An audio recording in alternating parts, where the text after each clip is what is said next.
Your story is really, a very good example of when you remove things from the body can do things like have children. Infertility, a lot of times, is due to the body kind of preserving itself because it realizes it's a toxic environment. It's not one to procreate, it's not one to have a child in. And a lot of times when you do detoxification in general, you'll realize that that person suddenly can have a child. And you were told you couldn't. So it really is an amazing thing what happens. Is there a case where you would say, keep the mercury fillings in your mouth? I try to consider also my patient's age and a very comprehensive medical history review. If I don't see that our major systems affected and they don't have any major concern, and these fillings are relatively small, and I feel like it will be a major comorbidity removing them out of their mouth, then I'd rather leave them. These are very few occasions. But you also got to understand, if you have a 60, 70-year-old person who had this mercury forever and doesn't show any levels of toxicity that will deem them important to get removed, I don't want to open up Pandora boxes. Yeah. Well, first, because I suspect they might be able to have liver pathways of detoxification normal. They're able to secrete, eliminate toxins out of their body. But also, I see younger generation coming with infertility issues, with neurodegeneration, leading with a cardiovascular disease. We see a lot of hypertension.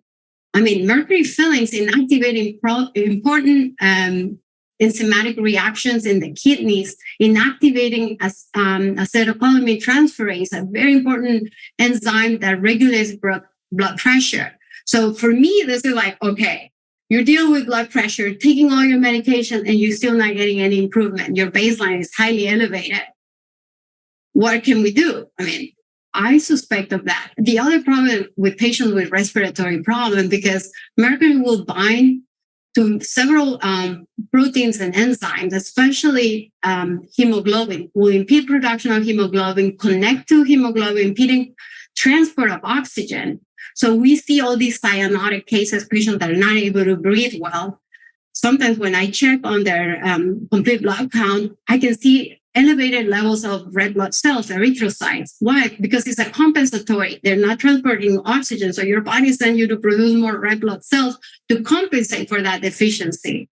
You see, we approach based on case by case. But for the most part, if you have a toxin, you have to get it removed to create what you said, a proper environment for the body to have the ability to heal and detoxify.